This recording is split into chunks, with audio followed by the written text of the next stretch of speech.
함께 상관하는 말씀은 히브리서 11장 8절에서 10절까지의 말씀입니다. 히브리서 11장 신약성경 365페이지 히브리서 11장 8절에서 10절까지의 우리 세 절의 말씀을 같은 목소리로 차근차근히 말씀의 의미를 생각하면서 그 뜻을 알고자 하는 마음으로 함께 받들어 읽도록 하겠습니다. 8절부터 10절까지 같이 읽습니다. 시작. 믿음으로 아브라함은 부르심을 받았을 때에 순종하여 장래 유업으로 받을 땅에 나아갈 갈 바를 알지 못하고 나아갔으며 믿음으로 그가 이방의 땅에 있는 것 같이 약속의 땅에 거주하며 동일한 약속을 유업으로 함께 받은 이삭 및 야곱과 더불어 이는 그가 하나님이 계획하시고 지으실 터가 있는 성을 바랐습니다. 아멘. 할렐루야. 제가 눈이 이제는 침침해서 교회에서는 좀 큰 글자 성경을 읽는데 이제 필리핀에 오면서 작은 글자를 들고 왔더니 글씨를 읽는 게 더 힘드네요. 양해를 부탁드리겠습니다. 우리 함께 옆에 분들하고 인사하도록 합시다. 하나님께서 당신과 함께하고 계십니다.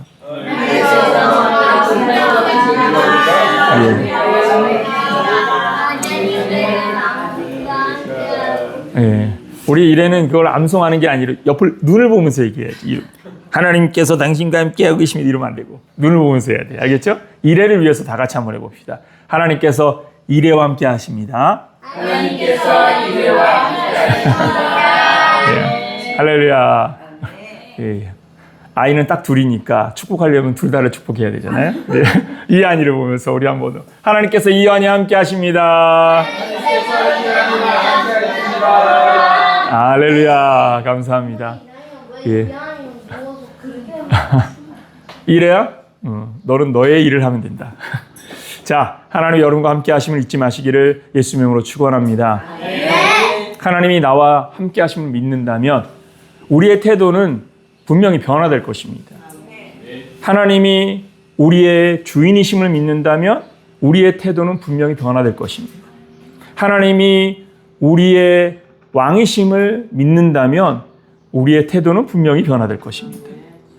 사실 우리가 하나님 앞에 태도를 말할 때 어떤 방식을 이야기하는 건 참 의미가 없습니다.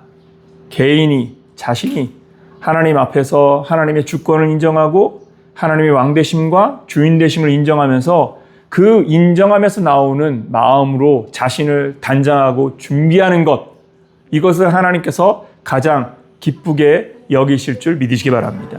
그래서 중요한 것은 하나님의 함께 하심을 계속해서 알려주는 것입니다. 하나님께서 우리와 함께 하심을 잊지 않는 자가 되기를 예수님의 이름으로 축원합니다. 아멘. 저희는 지금 동행하는 교회에서 동행이라는 주제를 가지고 사실 이제 계속 설교를 진행해 오고 있습니다. 오늘이 이제 5번째인데 이제 선교 현장에서 동행하는 교회 공동체 원들이 많이 참여하지 못했지만 동행이란 주제를 가지고 어차피 영상 설교로 또 전달될 것이니까 그 주제를 가지고 계속 말씀을 전하려고 준비를 했습니다. 동행이라는 것은 사실 단순한 것 같지만 심플하지만 그러나 그 안에는 굉장히 의미 있는 내용들이 많이 있다는 것을 여러분들이 이미 알고 계실 것입니다. 하나님과의 동행은 단순한 동행이 아니라 오늘 말씀의 주제가 무엇이면 동반자로서 나아가는 과정, 여정의 시작이다라는 주제로 말씀을 드리려고 합니다. 하나님과 동반자로 나아가는 과정, 하나님과 동반자로 그 여정의 시작됨을 말하는 것이 동행이다라고 말할 수 있는 것이죠. 우리가 동행한다 할 때 동행하고자 하는 대상과 다른 생각으로 다른 방향으로 나면 그건 절대 동행이 될 수 없죠. 결국은 동행이라는 것은 동행하고자 하는 대상과 같은 방향과 같은 생각으로 가야 하는 것. 그래서 이것이 우리의 언어로 표현하면 동반자의 여정을 시작하는 것과 같은 것이죠. 하나님과 동반자가 되는 것입니다. 하나님을 나의 동반자로 여기고 그 동반자이신 하나님께 어떻게 내가 맞춰 가느냐를 생각하는 것이 바로 동반자의 여정의 시작이다라고 할 수 있는 것이죠. 우리는 동행하겠다라고 말하지만 사실 우리의 삶의 내용을 가만히 들여다보면 하나님과 동반하기보다는 계속해서 나의 생각을 표현하는 것이 더 많고 내 의지를 표출하는 것이 더 많습니다. 하나님과의 동반을 말할 때 하나님의 뜻에 대한 물음보다도 내 생각이 먼저 앞서 있음을 우리는 더 많이 알 수 있습니다. 늘 제가 강조하건 뭐냐면 만약 우리가 하나님과 동반자의 관계라고 분명한 사실을 믿는다면 그러면 나의 동반자 되시는 그 하나님이 어떠한 분이신지 그리고 그가 가고자 하시는 길이 무엇인지 그리고 그가 나에게 찾으시는 것은 무엇인지에 대한 이해가 있어야지만 사실 동반자의 삶을 살 수 있는 것이죠. 사도 바울이 그가 하나님과 동행했음을 무엇으로 보여주었습니까? 달려갈 길을 아는 것이었습니다. 빌립보서 말씀에 보면 내가 표대를 향하여 나아간다고 말했습니다. 하늘에서 부르신 상급을 바라보며 나아간다고 말했습니다. 이것은 단순한 상에 대한 기대를 표현하는 말이 아닙니다. 내가 지금 하나님께서 나를 부르신 그 부르심의 의미가 무엇인지를 알고 나의 동반자이신 그 하나님이 나를 통하여 무엇을 찾고 계시는지를 알고 그래서 내가 그 부르심에 응하고 따라가는 그 기쁨으로 하나님 앞에 있었기 때문에 무엇하는 겁니까? 표대가 생기는 겁니다. 방향이 생긴 겁니다. 그래서 그 표대를 향하는 즐거움으로 살아가는 겁니다. 동반자는 바로 그렇게 하나님의 뜻을 아는 것에서 시작된다는 사실을 깨닫기를 예수 이름으로 축원합니다. 오늘 본문은 바로 아브라함에 대한 믿음의 표현을 이 히브리서 11장은 믿음의 선진들에 대한 이야기를 담고 있잖아요. 거기에서 지금 아브라함이 어떠한 믿음으로 하나님과 동행했는지에 대해서 설명을 우리에게 알려주고 있습니다.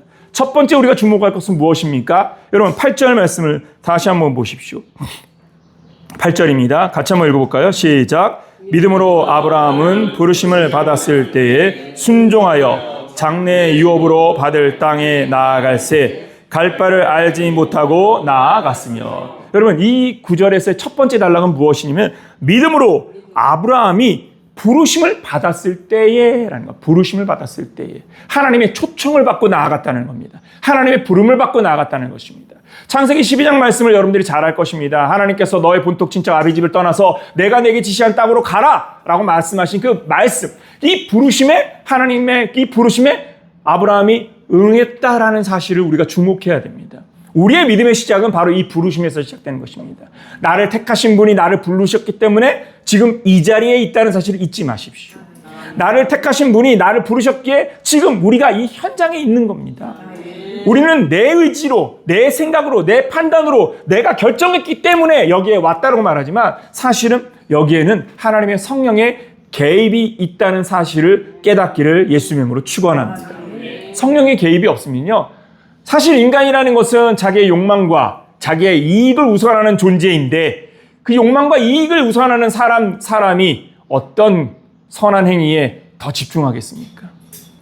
그런 측면에서 보면 우리가 복음을 위하여 하나님 나라를 위하여 무엇을 하기로 결정한다는 것 여러분 하나님의 성령의 감동으로 이루어진 일입니다. 그 결정이 나의 머릿속에서 나온 결정이라 할지라도 그 아이디어까지도 하나님의 성령님께서 주신 것이라는 사실을 깨닫기를 예수 이름으로 축원합니다. 여기에 아주 중요한 사실이 있습니다. 이 부르심에 응하는 것이 바로 동행의 출발점이라는 것입니다. 오늘 8절을 다시 보십시오. 믿음으로 아브라함은 부르심을 받았을 때 무엇하여? 무엇하여? 순종했다라고 표현하고 있습니다. 참 재미있는 표현이죠. 순종하여. 이것을 창세기 12장 4절에서 뭐라고 표현했을까요? 한번 찾아가 볼까요? 창세기 12장 4절. 12장 4절입니다. 창세기 12장 4절.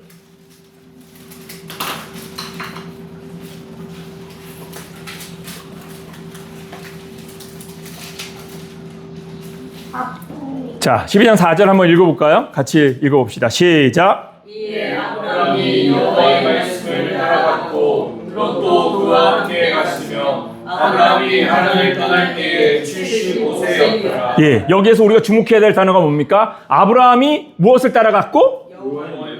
말씀을 따라갔다고 했습니다. 말씀. 여기에 이 말씀은 뭘까요? 바로 부르심, 초청의 말입니다. 너는 너의 본토 친척 아비 집을 떠나 내가 내게 지시할 땅으로 가라 라는 그 하나님의 말씀을 받고 그 말씀을 받은 다음에 못하면 따라갔습니다. 순종한 겁니다.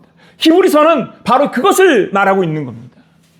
창세기에서는 아브라함이 말씀을 따라갔다라고 표현한 것을 히브리서는 뭐다 했냐? 그가 부르심을 받을 때 순종함으로 순종하여.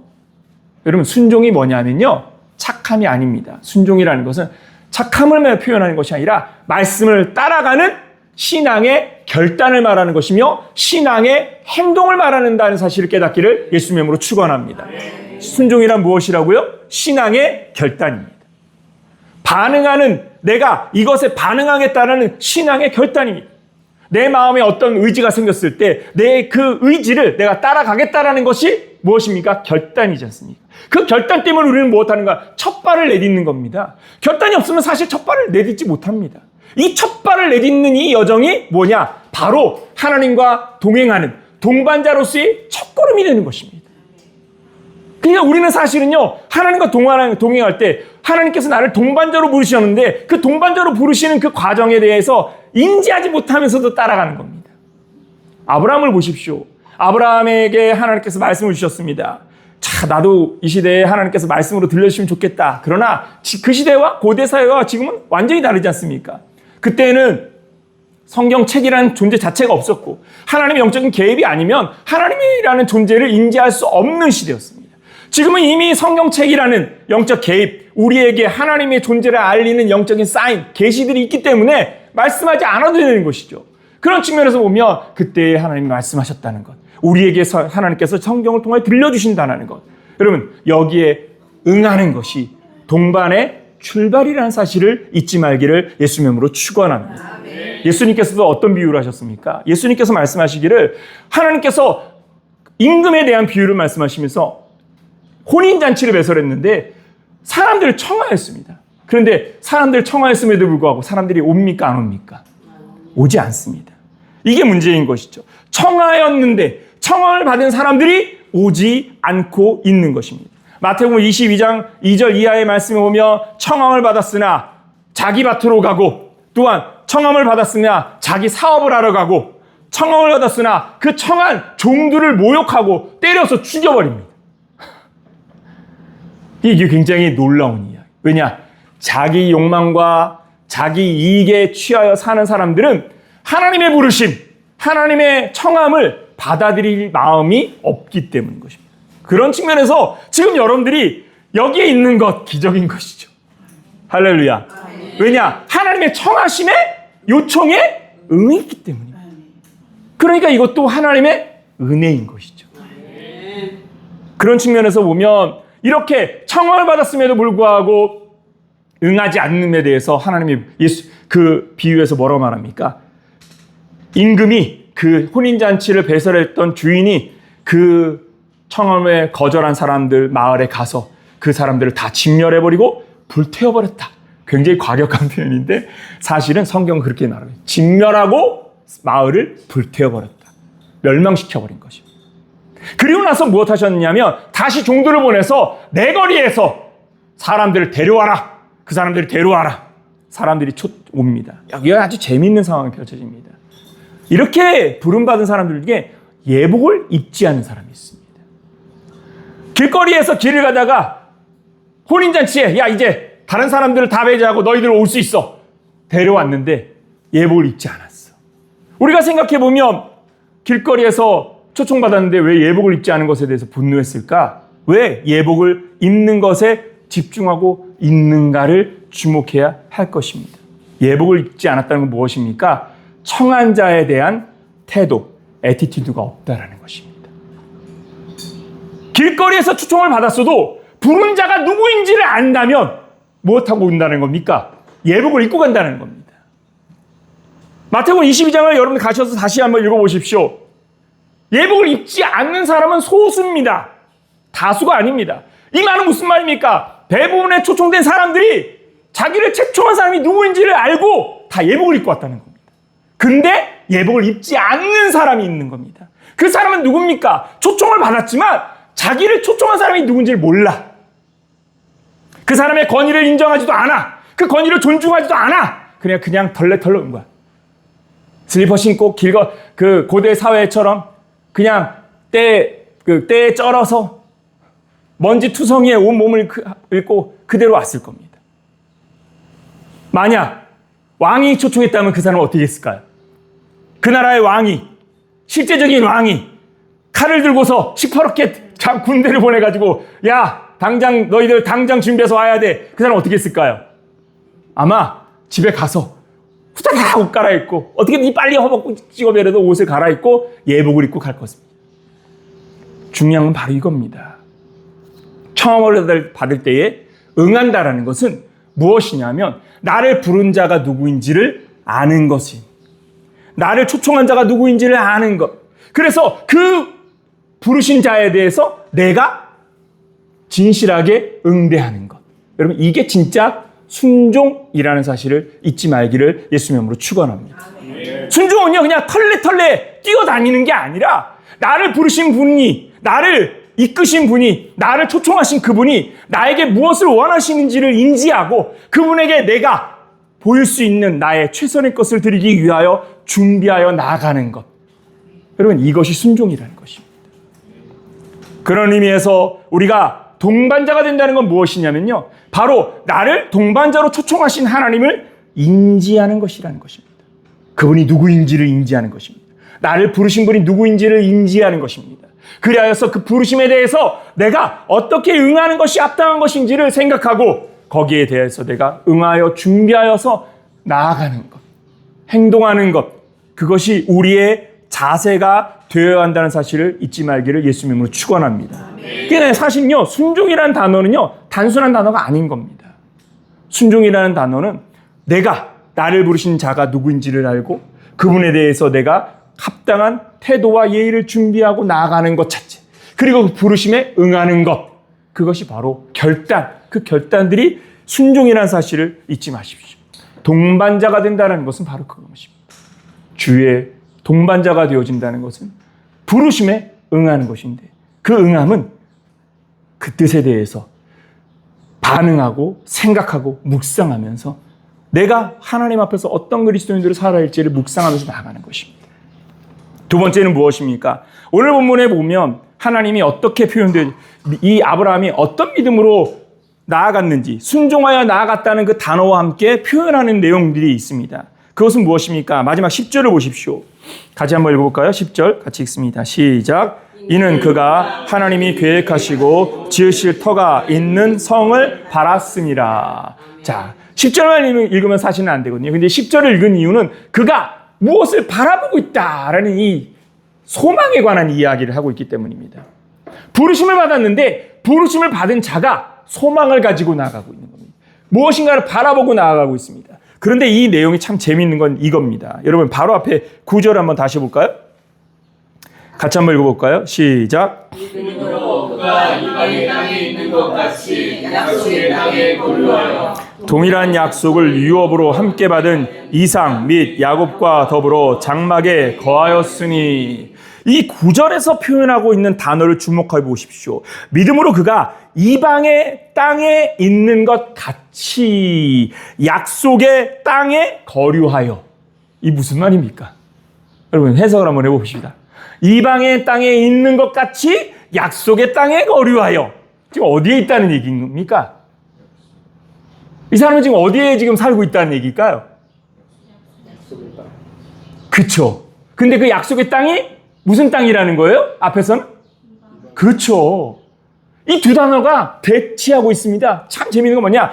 그가 이방의 땅에 거하는 것처럼, 이 말은 무슨 말이냐면 그가 거하고 있는 그 땅이 약속의 땅이지만 그곳이 정착지는 아니다라는 겁니다. 그걸 누가 알고 있어요? 그곳이 정착지가 아님을 누가 알고 있어요? 아브라함이 알고 있는 겁니다.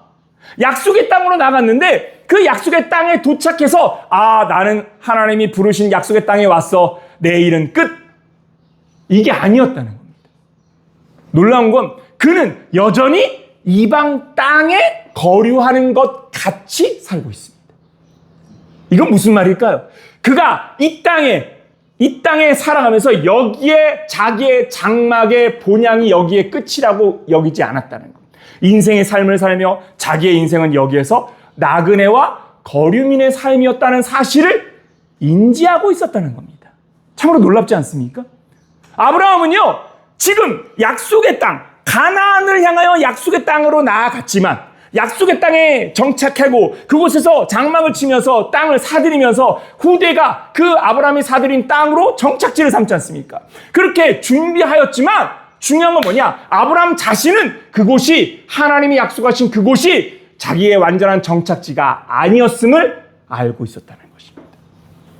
아브라함의 믿음에 대해서 말하는데 뭐냐? 아브라함은 자기의 삶을 나그네의 인생, 거류민의 인생이라는 사실을 알고 오늘을 살아가는 현장에서 이곳에서 만족하는 것이 아니라 내 눈에 보여지는 가시적인 땅, 내 눈에 보여지는 가시적인 현상, 내 눈에 보여지는 가시적인 것들에 마음을 쏟는 것이 아니라 이것은 잠깐 누리는, 내가 나그네로서 거류민으로서 잠깐 누리는 것이고 내가 돌아갈 본향과 하나님이 약속하신 것은 여기가 아님을 믿고 그렇게 하나님을 바라보며 살았다는 사실을 표현하고 있다는 것입니다.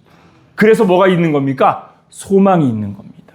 그래서 10절의 말씀이 나오고 있는 겁니다. 이는 그가 하나님이 계획하시고 지으실 터가 있는 성을 바랐습니다. 할렐루야. 하나님이 계획하신 것을 바라봤다는 겁니다. 약속의 땅에 왔는데 하나님의 계획을 바라봤어. 약속의 땅에 있는데 하나님의 계획을 바라봤어. 여러분, 우리의 삶도 마찬가지입니다. 우리가 우리의 인생의 여정을 갈 때 우리는 이 땅 위에서 많은 것을 이루어 나갈 겁니다. 우리가 이 땅에서 많은 것들을 이루어 나가면서 우리는 점점 무엇을 하게 될 것이냐면 내가 이룬 것에 대한 만족감과 내가 이루지 못한 것에 대한 불편함과 그 속에서 갈등을 가지고 살아갈 겁니다. 그런데 여러분 잊지 마십시오. 내가 무엇을 이루었다는 것으로 완성된 것이 아니고 내가 무엇을 이루지 못했다고 하여서 실패한 것도 아니라는 거예요. 우리가 이 땅에서 누리는 것, 우리가 이 땅에서 가지는 것, 우리가 이 땅에서 하고자 하는 것은 나그네와 거류민으로서 임시적으로 행하는 것이지 그것이 완전한 것이 될 수 없다는 것입니다. 우리가 궁극적으로 바라보는 것은 결국은 나를 부르신 그 하늘의 부르심을 바라보며 나아가는 삶이어야 한다는 것입니다. 여러분들이 돌아갈 본향이 하늘이심을 믿습니까? 네. 여러분들이 돌아갈 본향이 하늘이십니까? 네. 그러면요, 이 땅 위에서 가지는 것들이 없어지는 것 때문에 울 필요도 없고 없어지는 것 때문에 좌절할 필요 없습니다. 왜? 이따가 없어지는 것이 재물이고 또 채워졌다가 나아가는 게 재물입니다. 그것은 아무것도 아닌 거예요. 하나님께서 우리에게 주시는 것들은 잠깐 우리가 이 땅에서 누리는 삶의 현장에서 필요를 따라서 채우시고 또 필요를 따라서 내보내시는 것이기 때문에 그렇기 때문에 무엇하는 겁니까? 그 하나님의 은혜를 바라보면서 그것을 거류민으로서 나그네로서 하나님 앞에서 감당하며 살아간다는 것입니다. 이러한 의미를 바로 아래 13절과 14절에도 표현하고 있습니다. 여러분 히브리서 11장 13절과 14절 한번 읽어보도록 합시다. 같이 한번 읽어봅니다. 13절과 14절의 말씀입니다. 같이 읽습니다. 시작. 이 사람들은 다 믿음을 따라 죽었으며 약속을 받지 못하였으되 그것들을 멀리서 보고 환영하며 또 땅에서는 외국인과 나그네임을 증언하였으니 그들이 이같이 말하는 것은 자기들이 본향을 찾는 자임을 나타냅니다. 할렐루야. 아멘. 할렐루야. 아멘. 여러분 신앙의 본질은 뭐냐면 내가 이 땅에서 무엇을 축적하여서 내가 다른 사람들에게 나 이만큼 가진 사람이야를 보여주는 것이 아니라 내가 돌아갈 본향이 하나님의 나라임을 믿고 그 나라를 바라보며 살고 있다는 것을 보여주는 게 신앙입니다. 그게 믿음입니다. 아브라함의 믿음, 노아의 믿음, 여러분 돌아갈 본향이 있음을 알고 이곳에서 누리는 것들이 나그네로서 누리는 것에 지나지 않아서 여기에 내 모든 것을 쏟는 것이 아니라 하나님의 나라를 바라보며 그 나라를 준비하는 삶을 사는 것. 여러분들이 그러한 삶으로 주님 앞에 있기를 예수님의 이름으로 축원합니다. 우리가 돌아갈 본향은 하나님의 나라입니다. 우리가 돌아갈 본향은 하나님의 나라입니다. 여러분 에녹과 무드셀라의 차이가 뭐라고 말씀드렸습니까? 에녹과 무드셀라의 차이 뭡니까? 에녹과 무드셀라는요 산 연도가 다릅니다. 무드셀라는 969세를 살았습니다. 에녹은 365년을 살았습니다. 3배 차이나. 그러면 누가 더 축복받았냐? 우리 유스캠프에서 물었더니 아이들이 무드셀라요. 왜? 1000년을 살았잖아. 오래 사는 게 축복이라 생각해. 여러분 오래 사는 게 축복인 겁니까? 아니요. 1000년을 살든 2000년을 살든 죄의 결과인 죽음에 도달하여서 그의 삶의 끝은 죽음으로 끝납니다. 그러나 에녹은 죽음을 보지 아니하고 하나님께서 툭 데리고 가셔버립니다. take 데려가 버리십니다. 이 히브리어 단어의 의미를 뭐냐면 그때만 데려가신 것이 아니라 과거부터 그때까지 계속해서 하나님께서 그를 보호하시고 지키시고 이끄시고 붙잡아서 데려가셨음을 선포하고 있다는 사실을 깨닫기를 예수님의 이름으로 축원합니다. 여러분, 하나님께서요 우리의 삶에 개입하셔서 우리를 지키시고 보호하시고 이끄시면서 하나님 나라에 도달할 때까지 우리를 안전한 여정으로 이끌어가고 계시다는 사실을 잊지 말기를 예수님의 이름으로 축원합니다. 그러니까 우리가 하나님을 의지하는 것, 그래서 우리가 하나님을 바라보면서 이 땅에서 살아가면서 내가 그 하나님의 나라를 준비하는 자, 하나님의 나라를 바라는 자인 것을 보여주는 신앙인을 살아야 됩니다.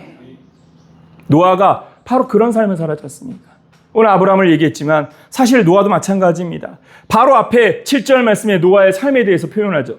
어제 제가 유스 캠프에서도 얘기했지만 이 7절에서 우리가 주목해야 될 게 뭡니까? 여러분 7절을 다시 한 번 더 볼까요?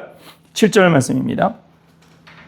같이 읽어봅니다. 시작. 믿음으로 노아는 아직 보이지 않는 일에 경고하심을 받아 경외함으로 방주를 준비하여 그 집을 구원하였으니 이로 말미암아 세상을 정죄하고 믿음을 따르는 의의 상속자가 되었느니라. 아멘. 여러분, 믿음으로 노아는 아직 보이지 않는 일에 경고하심을 받아 무엇으로? 경외함으로. 이것을 영어 성경에서 fear, F-E-A-R, fear라고 표현했거든요. 이 fear는 두 가지 의미, 경외함과 두려움이라는 의미가 같이 있는 겁니다. 두려움에서 경외함이 나오는 겁니다. 하나님에 대한 두려움 때문에 하나님 앞에 납작 엎드리는 겁니다. 하나님에 대한 경외함은 그 권위의 자신을 내려놓고 그 어미로우신 권위 앞에 자기가 정말 한낱 아무 존재도 아님을 알고 두려움으로 그 어미로우심 앞에 납작 엎드리는 그 두려움이 진짜 경외함이라는 사실을 잊어서는 안 됩니다. 그러니까 노아가 방주를 지을 때 하나님을 두려워하는 마음, 그 어미로우시고 거룩하시고 그 권위의 영적 권위에 도달할 수 없는 한낱 부끄러운 자신이 하나님의 부르심을 받았음을 알고 그 부르심 앞에서 자기가 납작 엎드려서 방주를 준비해요. 사람을 볼 이유가 없는 겁니다. 자기를 비난하는 사람을 볼 이유가 없는 겁니다. 자신을 조롱하는 사람을 볼 이유가 없는 겁니다. 자기에게 손가락질하는 사람을 볼 이유가 없는 겁니다. 자신을 비난하는 사람들을 볼 이유가 없는 겁니다. 그런 사람들 때문에 마음의 상처를 입을 이유도 없고 그런 사람들 때문에 좌절할 이유도 없습니다. 왜냐? 지금 하나님 앞에 있는데. 이 두려우신 하나님 앞에 내가 지금 납작 엎드려야 되는데 자꾸 사람들을 왜 봐? 이게 지금 하나님을 제대로 두려워하지 않고 있는 겁니다. 하나님을 무서워하지 않는 겁니다. 하나님을 정말 무서워한다면 여러분 하나님이 진짜 그 권위에 대해서 여러분들이 진심으로 하나님의 그 권위를 무서워한다면 여러분 하나님 앞에서 허튼 짓을 할 수가 없습니다. 그래서 무엇한 겁니까? 방주를 예비하면서도 그는 마땅히 해야 할 일을 하는 거야. 경외함에 그 두려움을 하나님께서 내게 주신 사명을 기억하며 자기의 방주를 짓는 일을 통해서 세상 사람들에게 내가 하나님의 사람인 것을 자연스럽게 증명하는 겁니다. 보여주는 겁니다. 우리의 삶이 바로 그러게 해야 된다는 사실을 잊지 말기를 예수님의 이름으로 축원합니다. 우리가 주님과 동반자가 된다는 건 뭡니까?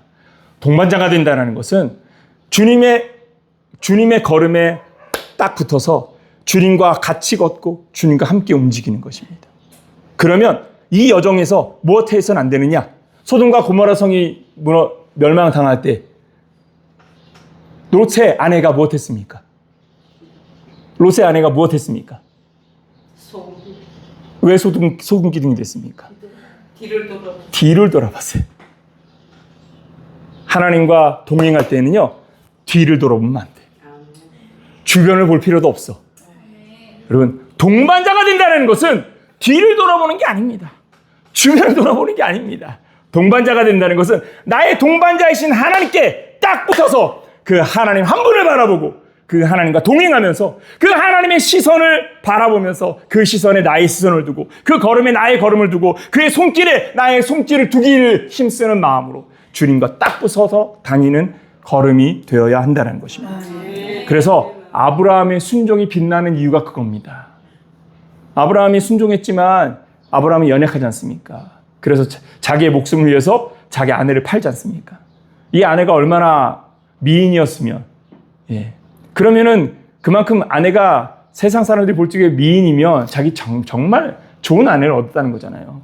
근데 그 좋은 아내를 자기의 생명을 위해서 그냥 팔아버려.